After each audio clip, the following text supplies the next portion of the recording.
เท้าติหลงว่าเท้าสนิกนะเห็ดไม่ตีดอกแล้วเป็นอย่างซี่เราสิหาเท้าสนิกอยู่เท้าสนิกอันกลับก่อนว่าสิหาไปให้สักคูณเบิ่งให้นี่นะสบายดีไม่ต้องถามมัน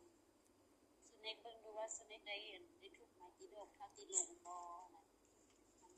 ไม่ตีดอกเท่าตีลงเทว่าซั่นก็ตามมันเขาจะเว้าอันว่าเท้าเคลลี่หั่นกับสเน็กหั่นทุกเท้าเคลลี่หั่นล่ะเนี่ยย่อให้อันสเน็กหั่นทุกเส้นโต๊ะไม่ตีดอกทุกไม่ตีดอกทุกเส้นโต๊ะเคลลี่แล้วว่าทุกโลดนะอันติสเน็กล่ะทุกไว้พีของคนน่ะว่าถาม สบายดีครูสอนอันถามเพิ่นหันเพิ่นแบบอันลูกกะลินกับเคลลี่อยาลุมพี่เพิ่นว่าลูกอันบ่ได้เฮ็ดนะแม่ว่าซั่นลูกบ่ฮู้ไม้ที่ดอกแม่นหยังเพิ่นว่า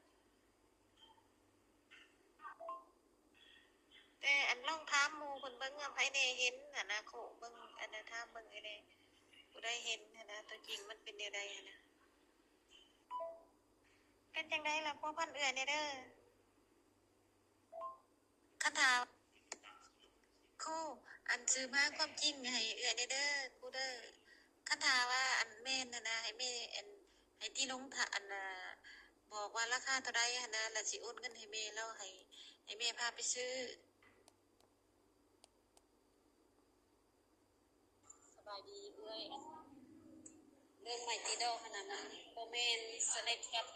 แคลรี่ทุบมันเป็นอันเท้าอันผู้ทอนซักกับคนประเสริฐ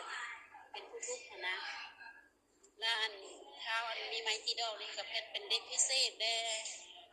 แล้วเราไปเขาไปตีอันคนประเสริฐก่อนบอกประเสริฐจะมาทุบโบเป็นอย่างเรื่อยอันมันโบเมนสเน็กโดยขอบใจหลายๆนะครูเด้อช่วยเหลือเอื้อยขอบใจหลาย